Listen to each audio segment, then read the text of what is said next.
नमस्कार. अ, इचलकरंजी महानगरपालिकेचं इलेक्शन सुरू झालेलं आहे आणि त्या इलेक्शनच्या माध्यमातून इलेक्शनमध्ये काय विषय घेतले जाणार, राजकीय परिस्थिती काय असणार, कोणते पक्ष वरचढ असणार, ह्या सर्व गोष्टींचा आज आपण आढावा घेणार आहे. तर त्याच्यासाठी आज आपल्या बरोबर जोडले गेलेले आहेत लोकसत्ताचे वरिष्ठ पत्रकार दयानंदजी लिपारे सर. सर नमस्कार. नमस्कार. सर, थोडं डिस्कस करत असताना पहिला प्रश्न तुमच्यासाठी असा असेल की इचलकरंजी महानगरपालिकेचं जे आता इलेक्शन आहे त्याच्यामध्ये राजकीय प्रभाव कसा असेल? इचलकरंजी महानगरपालिकेची पहिली वाहिली निवडणूक आता येऊ घातलेली आहे. त्यासाठी नामनिर्देशन पत्र भरण्याची प्रक्रिया सुद्धा सुरू झालेली आहे. आणि अर्थातच राज्यातली जी सत्तारूढ महायुती आहे आणि त्याच्या विरुद्ध त्यांना आव्हान देणारी महाविकास आघाडी, या दोघांनीही आमचाच झेंडा महापालिकेवर लागेल आणि पहिला महापौर आमचाच होईल असा आशावाद व्यक्त केलेला आहे. आणि दोघांनाही खात्री आहे की आम्ही सत्तेवर येऊ. अर्थात अन्य काही पक्षांनी सुद्धा आपल्या आघाड्या सुरू केलेल्या आहेत. तिसरी आघाडी आजच आप आणि वंचित स्वाभिमानी शेतकरी संघटनेच्या माध्यमातून पुढे आलेलं आहे. अजून काही होण्याची शक्यता आहे. त्याचबरोबर दोन्हीकडचे नाराजी इकडे जाणं तिकडे जाणं हेही प्रकारे सुरू होणार आहे. परंतु निवडणुकीमध्ये खरी लढाई होणार आहे ती महायुती आणि महाविकास आघाडी. राज्यामध्ये आणि केंद्रामध्ये सत्ता असल्यामुळं महायुतीला कॉन्फिडन्स आहे की आपण सत्तेवर येऊ. आणि अलीकडेच राज्यातल्या ज्या काही नगरपालिकांच्या निवडणुका झाल्या त्याचा सुद्धा सत्तेचा किंवा निवडणुकीचा एकंदरीत कल बघितला तर तो सुद्धा महायुतीच्या बाजूने गेलेला आहे. आणि त्याच्या आधारे आम्हाला महापालिकांमध्ये सुद्धा मोठ्या प्रमाणात यश मिळेल असा विश्वास महायुतीला निर्माण झालेला आहे. आणि तो आशावाद घेऊनच महायुती या निवडणुकीला सामोरे जाते. परंतु दुसऱ्या बाजूला जर बघितलं तर महाविकास आघाडी सुद्धा इचलकरंजी शहराबाबतीत विचार केला तर ती तेवढीच तुल्यबळ प्रबळ अशी मानावी लागेल. कारण या आघाडीमध्ये जे तिन्ही पक्ष आहेत त्या तिन्ही पक्षांचा सुद्धा इचलकरंजीमधल्या विविध भागामध्ये चांगला प्रभाव आहे. इचलकरंजीमध्ये काँग्रेस पूर्वापार लौकिक ठेवून आहे. त्याच्याबरोबर शरद पवार यांची राष्ट्रवादी काँग्रेस आहे, त्यांचंही या भागामध्ये चांगलं संघटन आहे. आणि आता शिवसेना थोडी कमकुवत झाली तरी शिवसेनेला मारणारा शिवसैनिक मोठ्या प्रमाणात आहे. त्यामुळे हे तिन्ही पक्ष एकत्र येऊन महायुतीला आव्हान देतील आणि इचलकरंजीमध्ये एक तुल्यबळ चांगली अशी लढत या पहिल्या निवडणुकीमध्ये इचलकरंजीकरांना पाहायला मिळेल असं आपल्याला निश्चितपणे म्हणता येईल. या ठिकाणी जर बघितलं तर पक्षापेक्षा व्यक्ती केंद्रितला जास्त महत्व दिलं जाईल की पक्षाला जास्त महत्व दिलं जाईल? जेव्हा आपण केंद्र शासनाचा विचार करतो तेव्हा अर्थात राष्ट्रीय पातळीवरचे मुद्दे महत्वाचे ठरलेले असतात आणि राज्यांचा विचार करतो तेव्हा राज्याच्या अनुषंगाने विचार इथे येत असतात. परंतु जेव्हा स्थानिक स्वराज्य संस्थेचा विचार करतो, महापालिकेसारख्या निवडणुकीचा विचार करतो तेव्हा इथे प्रामुख्याने स्थानिक प्रश्न हे जास्त महत्वाचे ठरतात. आणि याच्या बरोबरीनेच स्थानिक पातळीवरचे जे मूलभूत विकासाचे जे काही प्रश्न आहेत, रस्ते, पाणी, वीज, गटार, नगर नियोजन, हे तर सगळे मुद्दे महत्वाचेच आहेत. पण त्याच्या बरोबरीनं प्रत्यक्ष मतदार विचार करताना आपल्याकडे आता यावेळी 4 प्रभागांचा चार उमेदवार असलेला एक प्रभाग अशी निवडणूक होते. त्यामुळे त्या प्रभागामधले जे 4 उमेदवार आहेत, मग ते महायुतीचे असतील किंवा महाविकास आघाडीचे असतील, मतदाराला संबंधित जो उमेदवार आहे तो माझ्या संपर्कातला किती आहे, माझ्या नेहमीचे दैनंदिनचे प्रश्न येतात जे नागरी सुविधांशी निगडीत आहेत, ते प्रश्न सोडवण्यासाठी हा उमेदवार किती सतर्क असतो, लोकांचे प्रश्न किती समजून घेतो, त्याची व्यक्तिगत प्रतिमा कितपत चांगली आहे आणि त्याचं एकूणच लोकांशी जे काय रोजच्या कामांच्या निमित्ताने येणारे संबंध आहेत त्या पातळीवर उमेदवार कितपत चांगला आहे हा मुद्दा सगळ्यात महत्वाचा ठरतो. आणि त्याच्या बरोबरीनच अलीकडच्या काळामध्ये महायुती असेल किंवा महाविकास आघाडी त्यांच्याकडून निवडणुकीच्या अनुषंगाने जी काही मांडणी केलेली आहे, जाहीरनाम्यातून जे काही प्रश्न मांडलेले आहेत त्या बाबतीत ते प्रश्न त्या दिलेल्या जाहीरनाम्याला किंवा वचननाम्याला उतरणार का किंवा ते पुढे नेण्याबाबतीत ते सक्षम असणार का, हाही आशावाद उमेदवारांच्या आणि मतदारांच्या मध्ये महत्वाचा ठरणार आहे. कारण आश्वासनं खूप दिलेली जातात परंतु ते दिलेली आश्वासनं पूर्ण करणार का, पूर्ण करण्याची क्षमता त्या उमेदवारामध्ये आणि त्या पक्षामध्ये आहे का, हे मुद्दे या अनुषंगाने महत्वाचे ठरतात. आता आपल्या इचलकरंजी मध्ये जर बघितलं तर वस्त्रोद्योग नगरी म्हणून ओळखली जाते. वस्त्रोद्योग आहे, व्यापार आहे आणि कामगार वर्ग खूप मोठ्या प्रमाणावरती आहे. तर ह्या सगळ्यांचे जे प्रश्न असतील, ह्या सगळ्यांचे प्रश्न असं तुम्हाला कोणता पक्ष वाटतं की जो प्रभावीपणे मतदारांपर्यंत मांडेल?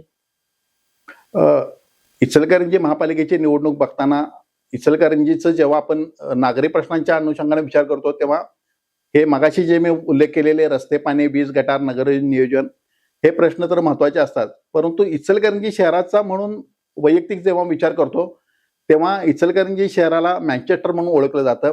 महाराष्ट्राची वस्त्रनगरी म्हणून इचलकरंजीकडे पाहिलं जातं. त्यामुळे स्वाभाविकच आहे की वस्त्रोद्योगाच्या अनुषंगाने जे काही प्रश्न उपस्थित होतात त्या प्रश्नाला कुठला पक्ष जास्त न्याय देऊ शकतो हा मुद्दा यामध्ये महत्वाचा असतो.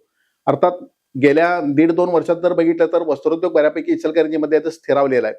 मागच्या दिवाळीपासून ते आतापर्यंत जर बघितलं तर वस्त्रोद्योगात पूर्वी जे प्रश्न गुंतागुंत होती ती बरीच कमी झालेली आहे. शटललेस सारखे माग आहेत ते चांगल्या प्रकारे चाललेले आहेत आणि साध्या यंत्रमागाची जी पूर्वी फार मोठी अडचण होती ती आता तेवढी तीव्र राहिलेली नाही. तरी सुद्धा त्यांचे काही म्हणून प्रश्न राहिलेले आहेत.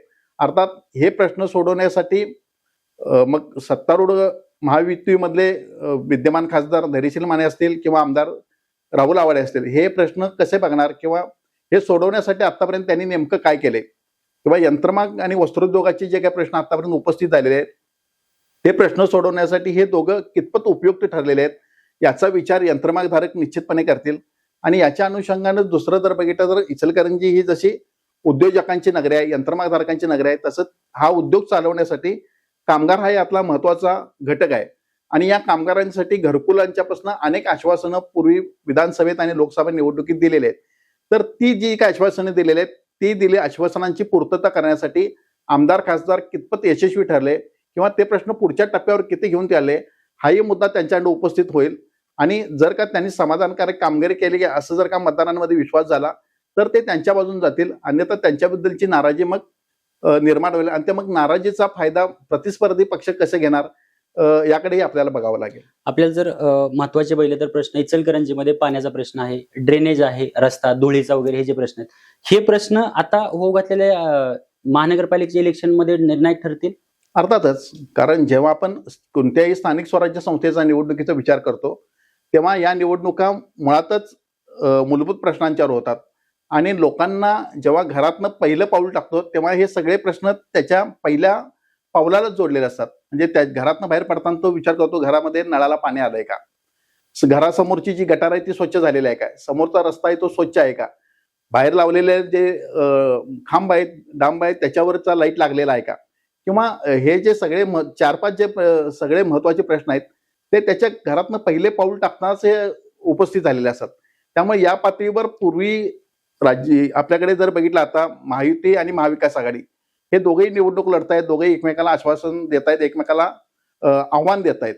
तर या पातळीवर दोघे सत्तेवर असताना हे नेमक्या कशा पद्धतीने वागले आणि ह्या ज्या काय पायाभूत सुविधांचे जे प्रश्न आहेत पाण्याचा असेल, रस्त्यांचा असेल, वीज असेल आणि एकूण नगर नियोजनाचा प्रश्न असेल तर या पातळीवर हे लोक कशा पद्धतीने वागलेत, पूर्वी यांनी जी आश्वासनं दिली ते त्यांनी प्रत्यक्षात कितीपर्यंत दिली या गोष्टींचा निश्चितपणे विचार करतील. म्हणजे नुसत्या एका पाणी प्रश्नाचा जर विचार केला तर पाणी प्रश्नाचा जो गोंधळ सुरू आहे ते गेली 25-30 वर्ष इचलकरंजीकडे उड्या डोळ्याने बघतायत. इचलकरंजीसाठी पहिली पंचगंगा नळ पाणी योजना होती, त्यानंतर ती नदी प्रदूषित झाली म्हणून दुसरा पर्याय कृष्णा नळ पाणी योजना लागली. त्या योजनेच्या माध्यमातून आता इचलकरंजीला पाणी पुरवठा होतो, परंतु या योजनेची गळती हा गेली 15-20 वर्ष चिंतेचा विषय झालेला आहे. गळती थांबवण्यामध्ये सत्तेत असणाऱ्या लोकांनी काय केलं हे इचलकरंजीकर पाहिले. मग त्याला नवीन पर्याय म्हणून मधल्या काळामध्ये वारणेचा योजना आला, वारणेला सुद्धा विरोध झाला. त्यानंतर मग आता आपल्याला कागलमध्ये जावं लागतंय, तिथल्या सुळकुड योजनेतनं आपल्याला इथनं पाणी आणायचं आहे, दूधगंगा नदीचं पाणी आणायचं आहे. त्या पाणी योजनेला कागलमधल्या सगळ्या नेत्यांच्याकडून विरोध होत आहे आणि मग ह्या विरोध होत असताना इचलकरंजीतले कोणते नेते तो विरोध मोडून काढून ही योजना सक्षमपणे राबवणार हेही बघावं लागेल. आणि त्याला पर्याय म्हणून आता मग पंचगंगेतनं पाणी आणणं, कृष्णा नळ योजना अधिक भक्कम करणं असेही काही पर्याय शोधले जातात. तर हे सगळे जे काही पर्याय शोधले जातात त्या पर्याय शोधण्याच्या बाबतीत ज्यांना कोणाला सत्तेवर यायचं आहे, ज्यांना निवडणूक लढवायची आहे ते या बाबतीत किती सतर्क असणार आहेत, त्यांच्यासमोर याच्याबद्दलचा सक्षम भक्कम पर्याय काय आहे हाही पाहावं लागेल किंवा मतदार याबद्दलची आलेल्या उमेदवारांना त्याच्याबद्दल विचारणा करतील. आणि जेव्हा राजकीय पक्ष त्यांच्या भागामध्ये सभा बैठकी किंवा कॉर्नर सभेच्या निमित्ताने येतील तेव्हा लोक सुद्धा या संदर्भात विचार करतील. आणि ह्या मुख्यतः पाण्याच्या प्रश्नावर सत्तारूढ गटांनी काय केलंय, विरोधकांनी काय केलंय याची उत्तर त्यांना मतदारांना द्यावे लागतील. आणि हा मुद्दा ते कशा पद्धतीनं हाताळतात, कशा पद्धतीनं त्याच्यावर मार्ग काढतात याच्यावर निवडणुकीचा बराच काही निकाल सुद्धा अपेक्षित असणार आहे. आता आपण विधानसभेला लोकसभेला बघितलं की जातीपातीचंही राजकारण झालं. तर आताचं जे इचलकरंजी महानगरपालिकेचं इलेक्शन आहे ते जातीपातीवरती काही होईल की विकासाचा प्रभाव जास्त पडेल? आता कोणतीही निवडणूक बघितली तर जेव्हा विशेषतः आपण केंद्र आणि राज्याच्या निवडणुका बघतो तेव्हा त्याचे अजेंडे वेगळे असतात आणि स्थानिक स्वराज्य संस्थेचा प्रश्न बघतो तेव्हा त्याच्याबद्दलच्या समोर जे प्रश्न असतात ते खूप वेगळे असतात. आणि मगाच्यापासून आपण जी चर्चा करतोय तेव्हा नगरपालिकेचा विचार करतो, महानगरपालिकेचा विचार करतो, तेव्हा मूलभूत प्रश्न हे त्यात महत्वाचे असतात. आणि मग मला रोज सतावणारे किंवा माझ्या दैनंदिन जीवनामध्ये हे जे प्रश्न असतात, रोज मला पाणी मिळतंय का, माझ्या घरासमोरचे रस्ते व्यवस्थित आहेत का, शहरामध्ये फिरताना दळणवळणाची व्यवस्था होण्यासाठी रस्ते अतिशय चांगल्या पद्धतीने आहेत का, जेव्हा आपण असं म्हणतो की हे शहर मोठ्या प्रमाणात विकसित होणार आहे, काही वेळा तर असा दावा केला की ते इचलकरंजीमध्ये 40,000 कोटी रुपयाचे उलाढाल पुढच्या काही वर्षात होईल. तर एवढी मोठी जर का उलाढाल होणार असेल तर त्याला अनुषंगाने इचलकरंजीचे रस्ते तेवढे सक्षम आहेत का, त्याचं तेवढं रुंदीकरण करण्याचं यांच्याकडे नियोजन आहे का, आणि आताची जर रस्त्यांची एकूण परिस्थिती गेली काही वर्षे पाहत आहोत त्या पार्श्वभूमीवर नव्याने जे काही रस्ते होणार आहेत ते खरोखर चांगले होतील का, आणि ते करण्याची गुणवत्ता किंवा त्या ह्याची क्षमता संबंधित राजकीय पक्ष किंवा उमेदवारांच्याकडे आहे का, याचा प्रामुख्याने प्रश्न मतदार पहिला विचार करतील. त्यामुळं नागरी सुविधांचे जे काही प्रश्न आहेत ते सोडवण्यासाठी संबंधित उमेदवार किती सक्षम आहे हा पहिला मुद्दा येईल. आणि त्यानंतर मग दुसरा मुद्दा येईल की संबंधित उमेदवार माझ्या धर्माचा आहे का, माझ्या जातीचा आहे का, किंवा जरी असला तरी तो त्या पातळीवर मला सहकार्य करण्यासाठी कितपत उपयुक्त आहे याचाही विचार व्हायला. त्यामुळं जरी जात आणि धर्म हा निवडणुकीत कोणत्याही निवडणुकीत विषय येत असला तरी सगळ्यात महत्वाचा मुद्दा आहे तो नागरी सुविधांच्या बाबतीत संबंधित उमेदवार आणि महाविकास असू दे किंवा महायुती असू दे यांच्याकडं कशा पद्धतीने त्याची हाताळणी केली जाते, लोकांचे प्रश्न सोडवण्यासाठी ते कितपत सतर्क राहणार आहेत, हा निकालावर परिणामकारक मुद्दा ठरेल. आता ह्याच्यानंतर एक पुढचं की शहरी मतदार, मध्यमवर्ग मतदार आणि झोपडपट्टी मतदार हे जे आहेत, तर ह्या प्रत्येक कॅटेगरी मधल्या मतदारांच्या अपेक्षांमध्ये काय फरक असतोय? अर्थात मतदारांचा स्तर हा प्रत्येक वेळी महत्वाचा घटक चाललेला आहे. जसा आपण उल्लेख केला की सुशिक्षितांचे मुद्दे काय असतील, कामगार वर्गांचा अजेंडा काय असेल, उद्योजकांचे काय प्रश्न असतील, तर त्यातले काही मुद्दे आपण बघितले की यंत्रमागधारकांचे काय प्रश्न असतील, कामगारांचा मुद्दा काय असेल. आणि जेव्हा सुशिक्षित लोकांचा विचार करतो तेव्हा त्यांनाही इचलकरंजी एक आता महापालिका झालेली आहे, त्याची श्रेणी वाढलेली आहे. कालपर्यंत ही नगरपालिका होते, आता महापालिका झाली. आणि जेव्हा महापालिका म्हणून बघतो तेव्हा इचलकरंजी मधल्या ह्या ज्या सगळ्या पायाभूत सुविधा आहेत त्या दर्जेदार होणार का, हा सुशिक्षितांच्या दृष्टीनं सगळ्यात महत्वाचा मुद्दा असणार आहे. कारण आपण बघतो की शहरं वाढत चाललेली आहेत. पूर्वी शहरीकरणाचा जो वेग होता त्यापेक्षा अलीकडच्या 15-20 वर्षामध्ये शहरीकरण मोठ्या प्रमाणात वाढलेलं आहे. जवळपास 60% लोक हे आता शहरामध्ये राहायला लागलेले आहेत. इचलकरंजीमध्ये सुद्धा इचलकरंजीची लोकसंख्या वाढलेली आहे, आता ती 3.5-4 लाखाच्या दरम्यान गेलेली आहे. आणि एवढ्या मोठ्या लोकसंख्येसाठी इचलकरंजी शहर महापालिका म्हणून जेव्हा आपण विचार करतो तेव्हा या सगळ्या सुविधा देण्यासाठी इचलकरंजी खरोखरच ती सक्षम आहे का, याचा सुशिक्षित लोक प्रामुख्याने विचार करतील. आणि जेव्हा कामगारांच्या किंवा सामान्य लोकांच्या दृष्टीने आपण विचार करतो तेव्हा त्यांच्या दृष्टीनं जे काही महत्वाचे प्रश्न असणार आहेत ते अगदी महत्वाचे असणार आहेत. कारण सामान्यांच्यासाठी इचलकरंजीमध्ये बरेच झोपडपट्टी आहेत, त्या झोपडपट्ट्यांमध्ये त्यांना स्वतःची घरं देण्याची योजना केंद्र सरकारची आहे. ती योजना काही प्रमाणात पुढे गेलेली आहे, बऱ्याच प्रमाणात ती रेंगाळलेली आहेत, त्यामध्ये बरेच काही मुद्दे झालेले आहेत. काही ज्या ठिकाणी झोपडपट्टीच्या ठिकाणी घरकुलं बांधायचे आहेत तिथं काही लोकांचा विरोध आहे. तर हे सगळे विरोध दूर करून त्या ठिकाणी चांगल्या पद्धतीची घरं होणार का हेही बघितलं पाहिजे. आणि ज्या ठिकाणी घरकुलं बांधलेले आहेत ती घरकुलं खरोखर दर्जेदार झाली आहेत का, तिथले लोक त्याबाबत समाधान आहेत का, ह्याचाही या सगळ्या सत्ताधाऱ्यांना जे कोणी येणार आहेत त्यांना विचार करावा लागेल. मगाशी आपण चर्चा करतोय की इचलकरंजी हे श्रमिकांचं शहर आहे. आणि जसं यंत्रमागधारकांनी इचलकरंजीचा विकास केला तसाच कामगारांचा सुद्धा या विकासासाठी मोठ्या प्रमाणात हातभार लागलेला आहे.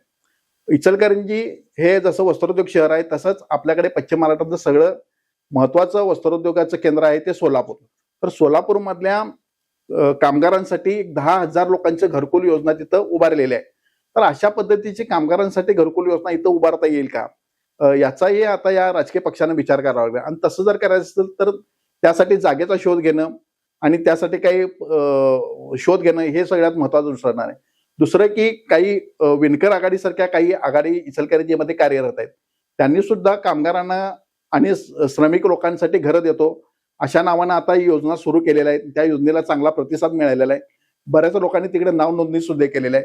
तर ही जी काही योजना आहे ती योजना पुढच्या टप्प्यावर नेणं, ती प्रत्यक्षात उतरवणं आणि सामान्यांची घरकुलाची जी काही स्वप्न आहेत ते पूर्ण करणं, यासाठी सुद्धा सत्तेवर जो कोण राजकीय पक्ष येईल त्याला विचार करावा लागेल. त्यामुळे त्याही दृष्टीने विचार केला पाहिजे.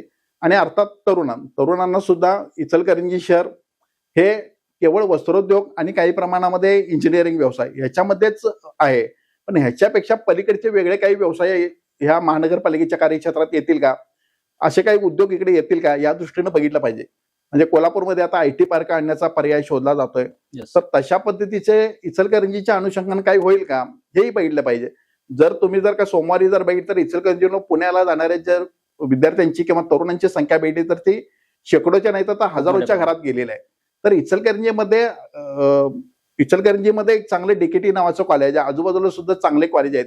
इथं मोठ्या प्रमाणामध्ये लोक अभियंता व्हायला लागलेले आहेत. अनेक तरुण वेगवेगळ्या क्षेत्रामध्ये उतरायला लागले आहेत. तर हे जे काही तरुण मोठ्या प्रमाणात चांगल्या प्रमाणात शिकायला लागलेले आहेत, तर त्यांच्या बुद्धिमत्तेला वाव देणारे उद्योग व्यवसाय इथं आणण्यासाठी दृष्टीनं हे राजकीय पक्ष काय करणार, जे सत्तेमध्ये आमचा झेंडा येईल म्हणतात, आमचा महापौर येणार म्हणतात, तर त्यांच्या समोर या बाबतीत त्यांचा काय विचार आहे, इचलकरंजी स्मार्ट सिटी होण्याच्या दृष्टीनं त्यांचा नजरिया काय आहे, त्यांचा दृष्टिकोन काय आहे, ह्याही गोष्टी तरुणांच्या दृष्टीनं महत्वाच्या राहतील.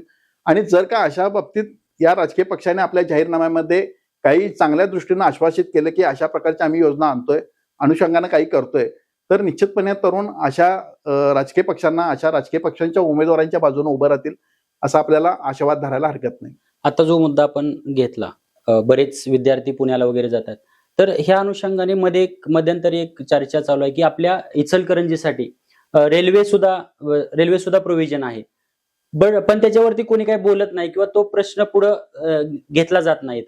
तर तोही काय विषय याच्यामध्ये येऊ शकतो आता? अर्थातच, म्हणजे मगाशी आपण चर्चेच्या वेळी म्हटलं की इचलकरंजी शहर हे वस्त्रोद्योगाचं क्षेत्र आहे आणि वस्त्रोद्योग इथं मोठ्या प्रमाणात वाढायला लागलेला आहे. मागच्या वर्षी जेव्हा दिल्लीमध्ये वस्त्रोद्योगाचं प्रदर्शन झालं तेव्हा खुद्द पंतप्रधान नरेंद्र मोदी, वस्त्रोद्योग मंत्री गिरिराज सिंग या सर्वांनी इचलकरंजीचं कौतुक केलं. आणि आता इचलकरंजीमधले नेते असा विश्वास व्यक्त करायला की इचलकरंजीमध्ये आम्ही 40,000 कोटीची उलाढाल होईल असं चित्र निर्माण करू, अशी नगरी निर्माण करू. पण ते होत असताना जसं आपण दळणवळणाच्या दृष्टीने इचलकरंजी कशी राहील हे मुद्दे बघायला पाहिजेत. त्यामुळं त्या अनुषंगाने इचलकरंजीचे रस्ते आणि दळणवळणाची व्यवस्था झाली पाहिजे. परंतु इचलकरंजीमध्ये जर एवढ्या मोठ्या प्रमाणात माल उत्पादित होणार असेल तर तो देशाच्या कानाकोपऱ्यापर्यंत न्यायचा असेल तर रेल्वे हे एक सगळ्यात चांगलं माध्यम आहे. आणि रेल्वेच्या माध्यमातून होणारी जी काही वाहतूक असते ती स्वस्त आणि खात्रीशीर असते. त्यामुळं इचलकरंजीमध्ये जर का रेल्वे आली तर इथे होणारा जो काय उत्पादित माल आहे तो देशाच्या कानाकोपऱ्यापर्यंत नेता येईल, बंदरांपर्यंत नेण्यासाठी त्याचाही वापर करता येईल. त्यामुळं जर का इचलकरंजीमध्ये रेल्वे आली तर ती खूप अर्थानं उपयुक्त होणार आहे.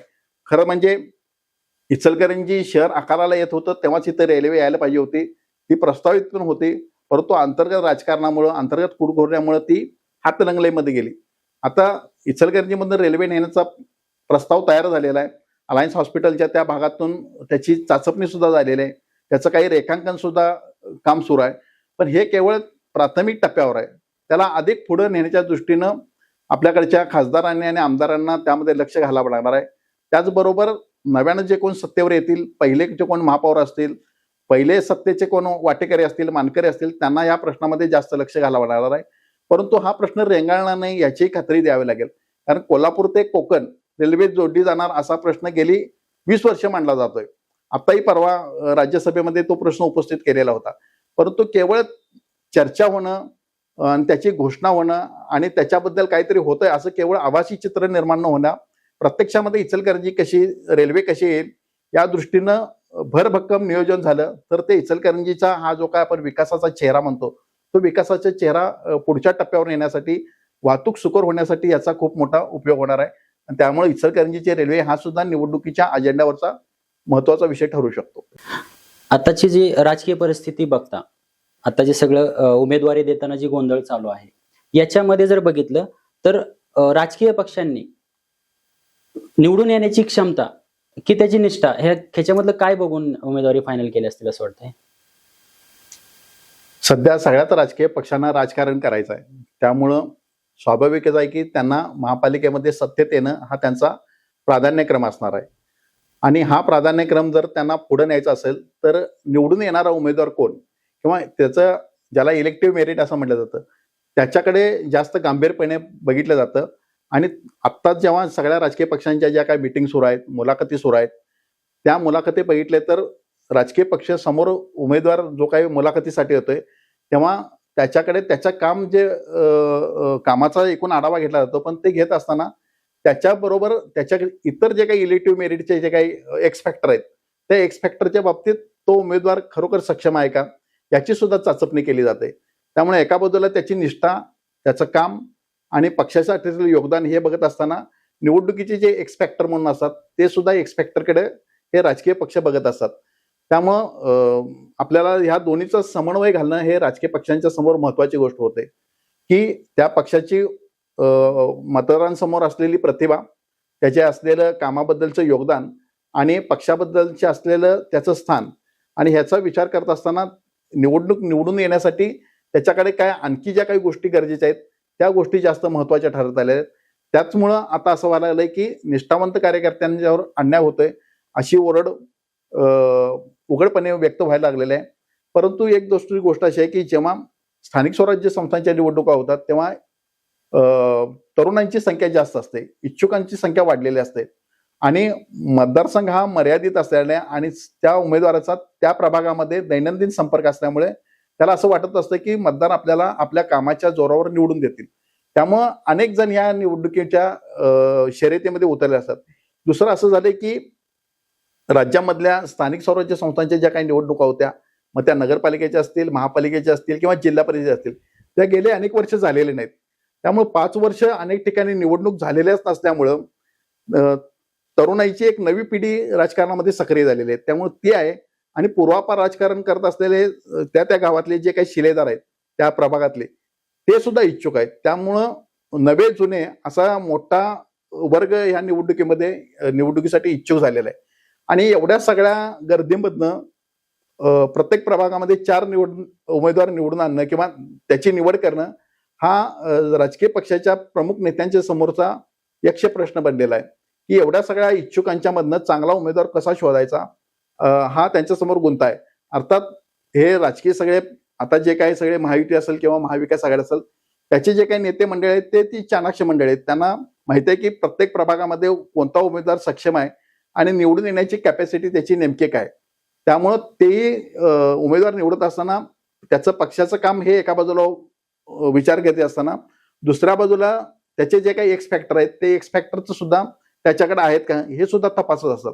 त्यामुळे ह्या दोन्हीचा समन्वय घालून त्या दोन्हीचा मेळ घालून निवडणुकीचं खरोखर जे इलेक्टिव्ह मेरिट म्हणतो त्या निकषामध्ये तो बसतो का याला सध्या सगळे राजकीय पक्ष प्राधान्य देताना दिसतात.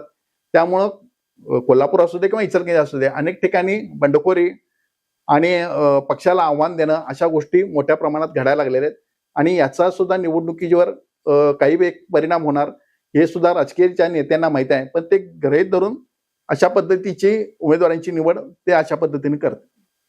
पण आता जर बघितलं महायुती असेल किंवा महाविकास आघाडी असेल जे यादी जशी जशी काही नावं बाहेर यायला लागलेत, डिक्लेअर व्हायला लागलेत, तसं बंडखोरीचं प्रमाण वाढायला लागलंय, नाराजीचं प्रमाण वाढायला लागलंय. मग ह्याचा कुठेतरी इम्पॅक्ट पुढच्या महायुतीला किंवा महाविकास आघाडीला होऊन एखादी तिसरी आघाडी वगैरे निर्माण होईल असं वाटतं तुम्हाला? आपल्याकडे 2 जे राजकीय प्रमुख पक्ष आहेत महायुती आणि महाविकास आघाडी या दोघांच्याकडे सुद्धा इच्छुकांची मोठ्या प्रमाणात गर्दी झालेली आहे आणि प्रत्येक पक्ष हा इलेक्टिव्ह मेरिट यालाच प्रामुख्याने प्राधान्य देताना दिसतोय. त्यामुळं असं झालं की दोन्हीकडे मोठ्या प्रमाणामध्ये नाराजी निर्माण झालेली आहे. महायुतीमधील नाराजी तर ते उघडपणे दिसायला लागलेले आहे. भाजपचे काही भागातील कार्यकर्ते रस्त्यावर सुद्धा आज उतरल्याचं आपल्याला दिसतं आणि यातनं काही बंडखोरी होणार हे उघडच आहे. जसं ती भाजपमध्ये होईल, एकनाथ शिंदेच्या शिवसेनेमध्ये होईल आणि अजित पवार दादांच्या राष्ट्रवादीमध्ये होणार हे आता ते दिसायला लागलेलं आहे. पण तसंच दुसऱ्या बाजूला जर बघितलं महाविकास आघाडीमध्ये सुद्धा यापेक्षा वेगळं चित्र आहे असंही नाही, तिथं सुद्धा अशा पद्धतीचीच परिस्थिती निर्माण झाली आहे.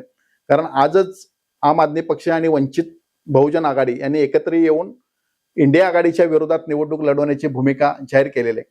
आणि तिथं सुद्धा त्यांनी भूमिका मांडताना असं झाले की आम्ही निवडणूक लढवत असताना आम्हाला एक्स फॅक्टर किती आहेत ह्याच्याबद्दलची विचारणा केली. त्यामुळं निवडणूक लढत असताना उमेदवाराचं काम आणि त्याची आर्थिक परिस्थिती याही गोष्टीचा विचार केला जातो. आणि मग ह्या दोन्हीच्या बाबतीत जर उमेदवार सक्षम नसेल तर त्याला डावललं जातं किंवा त्याला बाजूला करण्याशिवाय राजकीय पक्षांजवळ पर्याय सुद्धा राहिलेला नाही. अशा परिस्थितीमध्ये नाराज झालेले लोक आहेत ते या निवडणुकीमध्ये उतरतील, पक्षाला आव्हान देतील. हे महायुतीमध्ये पण होईल आणि महाविकास आघाडीमध्ये होईल. परंतु दुसरं वास्तव जर बघितलं तर आता केवळ इचलकरंजीचं जर बघितलं तर सरासरी मतदारसंघ 15 ते 20,000 मतदारांचा आहे. एवढ्या मोठ्या मतदारसंघामध्ये त्याला एकट्यानं निवडणुकीला सामोरं जाणं हे त्याला खरोखर कितपत शक्य होणार आहे याचाही विचार केला पाहिजे. आणि दुसरं असं झालं की 4 प्रभाग एकत्र आल्यामुळं पूर्वी जो एखादा सामान्य कार्यकर्ता आपल्या कामाच्या जोरावर, आपल्या जनसंपर्काच्या माध्यमांच्या जोरावर किंवा जनतेचे म्हणून जे काही प्रश्न आहेत ते हाताळून त्याच्या रोजच्या दैनंदिन संपर्काच्या आधारे एखादा निवडून जाऊ शकत होता. आता हा मार्ग खूपच चिंचोळा झालेला आहे. त्याला ह्या एवढ्या मोठ्या प्रभागातनं मतदारांच्या समोर जाणं, कमी कालावधीमध्ये प्रचार करणं ह्या गोष्टी खूप अडचणीच्या झालेल्या आहेत. तरी सुद्धा ह्या लोकांनी महायुती किंवा महाविकास आघाडीला आव्हान द्यायचा प्रयत्न केलेला आहे. परंतु त्यांना प्रत्यक्ष सभागृहामध्ये जाणं हे एवढं सोपं असणार नाही. त्यांचा मार्ग हा खूप बिकट झालेला आहे. त्यात निवडणुकीची जी निवडणूक लढवण्याची म्हणून जी काही पद्धत आहे ती पद्धत आता बदललेली आहे. जेव्हा आपण नुकत्याच झालेल्या नगरपालिकांचा विचार करतो तेव्हा पूर्वापार सुरू असलेले नगरपालिकेतले किंवा निवडणूक लढवण्याची जी पद्धत होती ती पद्धत खूप बदललेली आहे. त्याला वेगळे चित्र निर्माण झालेलं आहे, वेगळं वळण झालेलं आहे. अशा पार्श्वभूमीवर सामान्य कार्यकर्त्याला सभागृहात जाणं ह्या आणखी आव्हानात्मक बनलेलं आहे आणि ते पूर्वी एवढं सोपं राहिलेलं नाही. आता काही ठिकाणी जर बघितला तर एखाद्या व्यक्तीचं एखाद्या प्रभागामध्ये काहीच काम नाहीये किंवा तो त्या प्रभागातला सुद्धा नाहीये तरी सुद्धा त्याला त्या प्रभागामध्ये तिकीट दिलंय. तर हे तिथले जे स्थानिक त्या प्रभागातले मतदार आहेत ते बाहेरून आलेल्या एखाद्या उमेदवाराला स्वीकारतील असं वाटतंय. कारण काही ह्याच्यामध्ये पक्षांमध्ये ह्या गोष्टी झाल्यात. आता जे लिस्ट बाहेर पडली त्याच्यावरून वाटते असं. प्रामुख्यानं जेव्हा महानगरपालिकेचा किंवा नगरपालिकेच्या निवडणुकीचा विचार करतो तेव्हा मतदार पहिला विचार करतात की संबंधित उमेदवार माझ्या प्रभागातला आहे का, आणि जर का तो प्रभागातून नसेल तर दुसऱ्या प्रभागातून आला असेल तर तो माझ्या प्रभागाचे प्रश्न सोडवण्यासाठी सक्षम आहे का, आणि त्याला एकूण नागरी प्रश्नांची जाण किती आहे. जेव्हा त्यानं दुसऱ्या प्रभागामध्ये निवडणूक लढवली तेव्हा त्या प्रभागात तिथल्या स्थानिक जे काही प्रश्न होते ते प्रश्न किती सोडवले याचा त्यांना दुसऱ्या प्रभागात आल्यानंतर तिथल्या नागरिकांना सुद्धा याचा काही प्रमाणामध्ये अंदाज असतो. जर पलीकडच्या प्रभागामध्ये तो अयशस्वी ठरला असेल तर या प्रभागामध्ये त्यांनी लोकांनी स्वीकारायचा प्रश्न येत नाही. परंतु काही वेळा असं होतं की एखादा उमेदवार सक्षम असतो, त्यानं 5, 10, 15 वर्ष सामाजिक काम केलेलं असतं, नागरी प्रश्नांची कामं केलेली असतात, आणि एखाद्या प्रभागामध्ये जर का त्याला मनासारखं आरक्षण मिळालं नसेल किंवा महायुती आणि महाविकास आघाडीच्या एकूण 4 प्रभागाच्या आरक्षणामध्ये त्याची जर उमेदवारी बसत नसेल तर त्याला अन्य प्रभागात जाऊन निवडणूक लढवण्याचा पर्याय असतो आणि त्या माध्यमातून तो लढवू शकतो. परंतु तिथे गेल्यानंतर ते प्रश्न सोडवण्याची क्षमता त्याची किती आहे याचा विचार केला जातो. आणि मग ह्यातनं असं होतं की त्या दुसऱ्या प्रभागात गेल्यानंतर तिथल्या स्थानिक कार्यकर्त्यांना वाटतं की याने आमच्यामध्ये घुसखोरी केलेली आहे आणि अशातनं मग नाराजी निर्माण होते आणि आता ती नाराजी हळूहळू बाहेर यायला लागलेली आहे. तर अशा पातळीवर तिथं गेल्यानंतर त्या उमेदवारासमोरची आव्हानं वाढलेली असतात. परंतु त्याची जर काही क्षमता असेल तिथले प्रश्न सोडवण्याची आणि तो सोडवू शकेल असा विश्वास जर का तिथल्या स्थानिक मतदारांना वाटत असेल तर त्याचा मार्ग सोपा आहे. अन्यथा त्यानं घुसखोरी केल्या अशा पद्धतीची भावना मतदारांमध्ये निर्माण झाली असेल तर त्याचा मार्ग अडचण आहे. परंतु पूर्वी आपण नगरपालिकेच्या निवडणुकीचा जर काही इतिहास बघितला तपासून तर अनेकदा असं झालंय की या प्रभागातले उमेदवार त्या प्रभागात गेलेले आहेत, तिथं ते भरघोस मताने निवडून आलेले आहेत आणि त्याही भागामध्ये त्यांनी विकासाचं काम करून दाखवलेलं आहे. त्यामुळं असं नाही की जेव्हा आपण शेवटी लोकशाही म्हणून याचा विचार करतो आणि लोकशाहीमध्ये असं नाही की त्या प्रभागातल्या उमेदवारानं तिथंच लढवलं पाहिजे. त्याला कुठल्याही इचलकरंजी शहराचा जर का नागरिक असेल तर त्याला कुठल्या प्रभागामध्ये जाऊन निवडणूक लढवण्याचं स्वातंत्र्य आहे. परंतु त्याला जर का स्वातंत्र्य जेव्हा असतं तेव्हा त्या प्रभागातले प्रश्न सोडवण्यासाठी तो लायक आहे का याचा त्या उमेदवाराला विचार करावा लागेल. आणि जनता सुद्धा त्या भागातला जो काही मतदार आहे ती सुद्धा विचार केला की हा जरी बाहेरच्या प्रभागातून आला असला तरी तो आमच्या भागाचे प्रश्न सोडवण्यासाठी सक्षम आहे का, तेवढी त्याची ताकद आहे का, त्याचा दूरदृष्टीपणा आहे का, आणि हे जर का आहे त्याची जर का खात्री वाटत असेल तर मग जनता त्याला स्वीकार करतील. अन्यथा त्याला निवडून देण्याचा प्रश्नच उद्भवत नाही. ज्यावेळेस एखाद्या कुठलाही इलेक्शन चालू होतं त्यावेळेस प्रचार जो केला जातो, प्रत्येक भागामध्ये जाणं, प्रत्येक घरोघरी जायचं, पहिलं प्रत्येक घरामध्ये वगैरे जात होते. आता जर बघितलं तर सोशल मीडियाच्या माध्यमातून, रीलच्या माध्यमातून डिजिटल पद्धतीने प्रचार केला जातो. तर हा प्रचार कितपत प्रभाव टाकेल मतदारांवरती? प्रत्येक निवडणूक येत जाते तेव्हा ते निवडणुकीचा प्रत्येक वेळचा टप्पे आणि त्याचे तंत्र आणि मंत्र हे प्रत्येक वेळी बदलत गेलेले आहेत.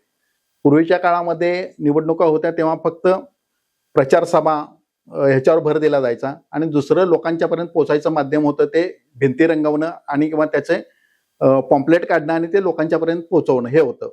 पुढच्या काळामध्ये जेव्हा TN शेषन हे देशाचे निवडणूक आयुक्त झाले तेव्हा त्यांनी निवडणुकीचे जे काही आचारसंहिता होतं ती प्रभावी केली. त्यामुळं पूर्वी प्रत्येक प्रभागामध्ये पताका लावणं, भिंती रंगवणं हे सगळे प्रकार होते ते पूर्ण बंद झाले. त्यानंतर फक्त उमेदवारांना एकच माध्यम उरलं की प्रत्यक्ष थेट मतदारांना भेटणं आणि मग आपल्या प्रचार पत्रकाच्या माध्यमातून आपलं कार्य पोहोचवणं आणि दुसऱ्या बाजूला वृत्तपत्रांचा आधार घेणं आणि त्यामधनं आपली प्रतिमा लोकांच्या समोर पोहोचवणं हा एक मार्ग होता आणि तो बरीच वर्ष पुढे राहिला. जेव्हा आपल्याकडे देशामध्ये 4G मोठ्या प्रमाणात आलं, इंटरनेटचं जाळं मोठ्या प्रमाणात विस्तारलं तेव्हा आपल्याकडे 4Gचं युग सुरू झालं आणि मग प्रत्येकाच्या हातामध्ये मोबाईल आला आणि तो मोबाईल आल्यानंतर स्मार्ट मोबाईल झाला. स्वाभाविक स्मार्ट मोबाईल आल्यानंतर त्याच्या अनुषंगानं जे काही टेक्निक डेव्हलप व्हायला पाहिजे होतं ते टेक्निक डेव्हलप होत गेलं आणि त्याची परिणती म्हणून आता गेल्या एकूण 10-12 वर्षाच्या काळामध्ये सोशल मीडिया हा सर्वात प्रभावी घटक ठरलेला आहे आणि सोशल मीडियाचा वापर करून लोकांच्या समोर जाणं हा मतदारांसाठी एक चांगला पर्याय ठरलेला आहे. असं होतं की आपल्याकडे आज सुद्धा न्यूज चॅनलचा मोठ्या प्रमाणात प्रभाव आहे, वृत्तपत्र सुद्धा आपलं स्थान टिकवून आहेत, परंतु जेव्हा स्थानिक पातळीवरच्या कार्यकर्त्यांचा विचार केला जातो तेव्हा त्यांना सोशल मीडिया हा सर्वात आश्वासक पर्याय उरलेला आहे. कारण जिल्ह्यातले जे प्रमुख नेते आहेत अशा प्रमुख नेत्यांनाच जी प्रमुख चॅनल आहेत तिथंच संधी मिळते, पण त्याशिवाय राहिलेले जे काही आमदार आहेत त्यांना सुद्धा तिथं पोहोचणं अवघड होतं. मग या आमदार खासदारांची जर स्थिती असेल तर अगदी नगरपालिकेची निवडणूक लढवणार आहे, जिल्हा परिषदेची निवडणूक लढणार आहे, अशांना लोकांच्या समोर जायचं काय, तर अशांच्यासाठी मग हे जे काही सोशल मीडियाचे नवीन वेगळे प्लॅटफॉर्म तयार झालेले आहेत, युट्यूब सारखे काही चॅनल निर्माण झालेले आहेत, पोर्टल तयार झालेले आहेत, हे नवे पर्याय त्यांच्या दृष्टीनं उपयोगाचे ठरलेत आणि ही उपयुक्तता लक्षात घेऊन उमेदवार सुद्धा, जर आता तुम्ही अलीकडच्या काळामध्ये निरीक्षण केलं असलं, नगरपालिकांच्या निवडणुका असतील किंवा आता महापालिकेचा टप्पा सुरू झालाय, त्यावेळी सुद्धा अनेक जण उमेदवार आपली भूमिका लोकांच्या पर्यंत पोहोचवण्यासाठी या सोशल मीडियाचा उपयोग करून घ्यायला आणि त्या माध्यमातून आपण निवडणूक कशासाठी लढवतोय, निवडणुकीतलं आपलं योगदान काय, आपलं काम काय, नगरराज नियोजनासाठी आपण कितपत उपयुक्त ठरू शकतो आणि सभागृहामध्ये जाण्यासाठी मी कसा उपयुक्त आहे हे सांगण्यासाठी हे सोशल मीडिया त्यांना खूप उपयुक्त ठरलंय आणि काळाच्या अनुषंगानं आलेलं हे अपत्य आहे, त्या अपत्याचा चांगल्या पद्धतीनं वापर करून घेण्यासाठी इच्छुक उमेदवार त्याचा प्रयत्न करायला आले आणि राजकीय पक्षांना सुद्धा याचा आधार घेणं हे क्रमप्राप्त ठरायला लागलेले आहे. आता ह्याच अनुषंगाने जर बघितलं, आज खूप तरुण असतील किंवा सगळेच जवळजवळ आज बघितलं 90-95% लोकांकडे मोबाईल आहे, स्मार्टफोन आहेत, याच्यावरती जो डेटा वापरला जातोय खूप, ह्या डेटासाठी खूप तरुण किंवा सर्व जे मतदार आहेत किंवा सर्व लोक आहेत ते खूप मोठ्या प्रमाणावरती पैसे खर्च करतात. तर असं काय एखादा पक्ष विकास आराखड्यामध्ये त्यांच्या असं काय करू शकतो का की तुम्हाला फ्री वायफाय वगैरे शहरामध्ये देऊ? कारण मागच्या काही दिवसांमध्ये किंवा काही वर्षांमध्ये जर बघितलं तर काही मंत्र्यांनी त्यांच्या शहरामध्ये फ्री वायफायचा ट्रेंड आणलेला, तसा काय एखादा मुद्दा इथं या ठिकाणी गाजू शकतोय? जेव्हा आपण असं म्हणतो की 4Gचं टेक्निक आलेलं आहे, आता 5G सुद्धा आलेलं आहे आणि पुढच्या काही काळामध्ये 6G सुद्धा येईल असं म्हणतोय, तर हे जेव्हा सोशल मीडिया जसा प्रभावी होत चाललेला आहे, त्याचं महत्व वाढत चाललेलं आहे, तर त्या अनुषंगानं आपल्या जाहीरनाम्यामध्ये राजकीय पक्षांनी या गोष्टीचा विचार करावा अशी तुमची भूमिका आहे आणि त्या गोष्टी निश्चितपणे करतील. आपल्याकडच्या काही नगरपालिकांमध्ये ती गोष्ट तशी केलेली आहे आणि तिथं मोफत वायफायची सुद्धा सोय उपलब्ध करून दिलेली आहे. परंतु भारतामधल्या एकूण सोशल मीडियाचा किंवा नेटचा जर विचार केला तर जगाच्या तुलनेनं आपल्याकडचं जे नेट आहे ते या मानानं खूप स्वस्त आहे आणि 5G सारखा तर आपल्याला कमी पैशामध्ये कितीतरी वेळ त्याचा वापर करता येतो. त्यामुळं जरी ते तुम्ही म्हणताय त्याप्रमाणे हे स्वस्त त्याची सोय जरी केली असली, वायफाय जरी सुरू केला असला तर त्याच्यावरच लोक अवलंबून राहतील असं नाही. कमी खर्चाचा असल्यामुळं आणि लोकांची एकूण मासिक प्राप्ती बघितली आणि त्या मानानं होणारा खर्च बघितला तर त्या दृष्टीने काही नाही. म्हणजे आताच्या काळामध्ये एखादा मल्टिप्लेक्स सिनेमाला जर गेलं आणि तिथला सिनेमाचं तिकीट आणि मधला ब्रेकचा जर खर्च बघितला तर त्याच्यामध्ये पूर्ण महिन्याभराचं नेट तुम्हाला ह्याच्यामध्ये वापरायला मिळतं. त्यामुळं वायफाय झालं लोकांसाठी मोफत मिळालं तर ते वेल अँड गुडच असणार आहे. परंतु ते नसलं तरी सुद्धा लोक पदरचा पैसे देऊन सोशल मीडिया वापरत आहेत आणि आता जर बघितलं तर नेक्स्ट जेन असेल किंवा अल्फा असेल हे तर यांच्याकडे मोबाईल मस्ट झालेला आहे आणि ह्यांचं सगळं आयुष्य हे मोबाईलमय झालेलं आहे आणि पुढच्या काळामध्ये सुद्धा शिक्षणाचे बरेच भाग सुद्धा आता मोबाईलच्या माध्यमातून शिकवण्यासाठी शिक्षण संस्था प्रयत्नशील राहिलेले आहेत किंवा शिक्षणाचा एक अविभाज्य घटक म्हणून मोबाईल आलेला आहे. समाज जीवनाचा सुद्धा अविभाज्य घटक म्हणून मोबाईल झालेला आहे आणि सोशल मीडिया सुद्धा त्याच्याशी रिलेट करत आहे. त्यामुळं वायफाय सारखं तंत्र लोकांना मोफत मिळालं तरी ठीकच आहे, परंतु पदरमोड करून लोक ते वापरत आहेत आणि याचा मोठ्या प्रमाणात पुढच्या काळामध्ये विस्तार होत राहणार आहे. पण हा जो काही विस्तार किंवा वाढ होणार आहे ते समाजाचं जे सामाजिक स्वास्थ्य आहे, सामाजिक आरोग्य आहे त्याला बाधा येणारं ठरणार नाही याची सुद्धा या निमित्तानं काळजी घेतली पाहिजे.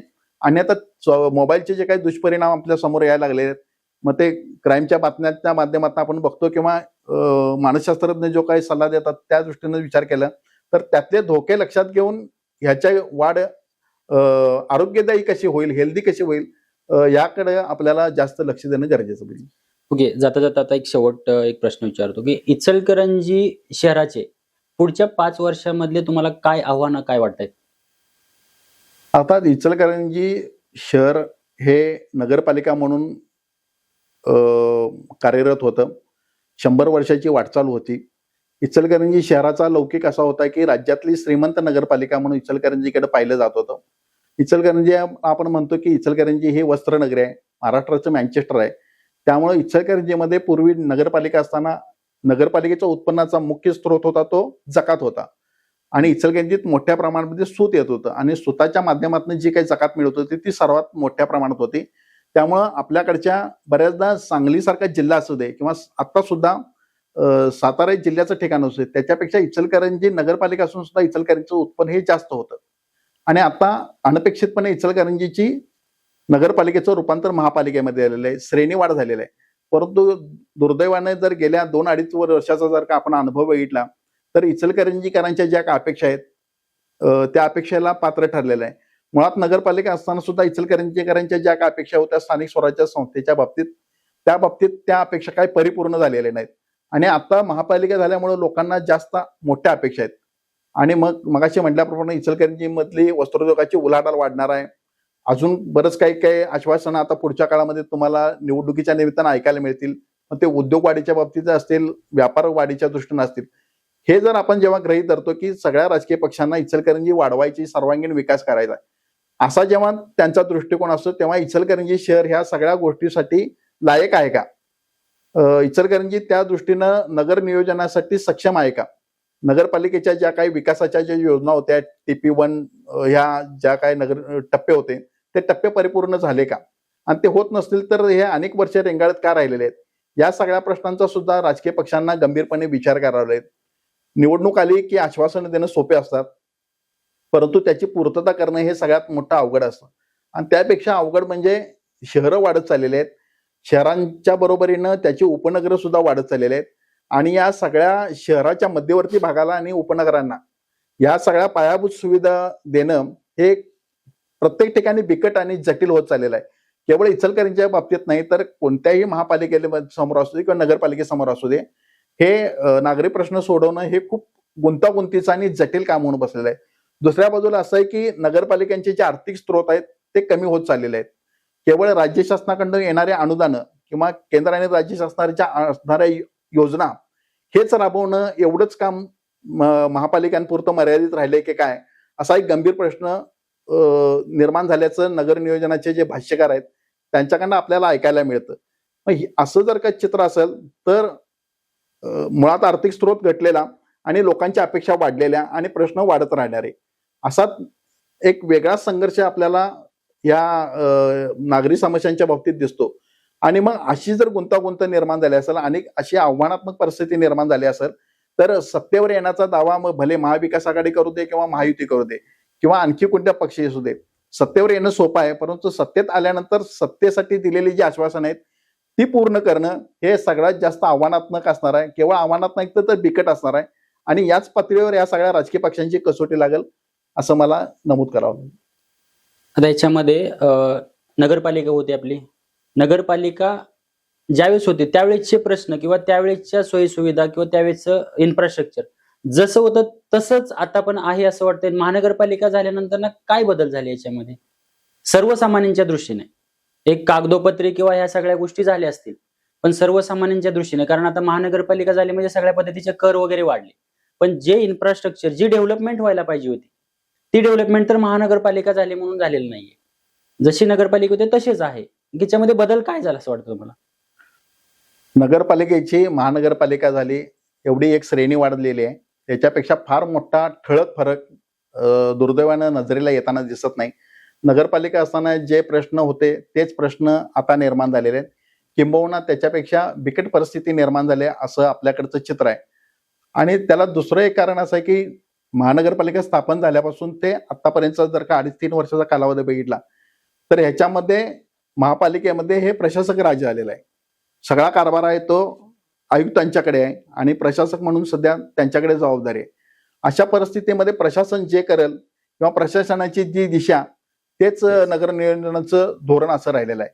त्यामुळे एकतर्फी कारभार असला याला बराच कारणीभूत ठरलेला आहे.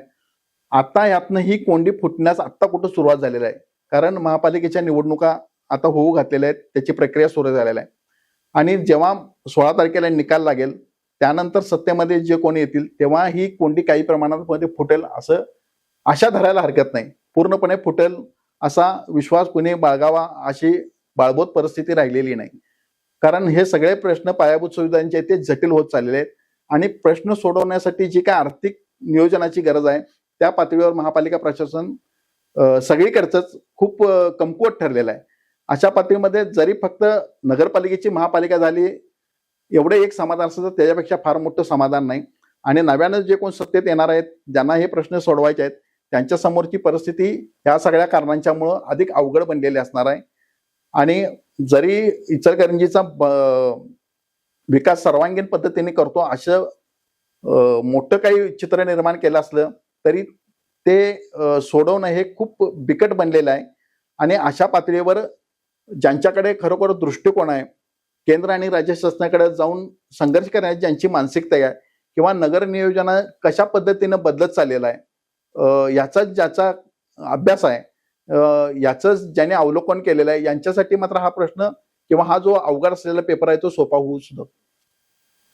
तर आज आपल्या बरोबर हे होते दयानंद लिपारे सर. खूप चांगल्या पद्धतीने आज आपल्याला इचलकरंजीचे प्रश्न, राजकीय गोष्टी, ह्या सगळ्या गोष्टीबद्दल आज आपल्या बरोबर चर्चा केली.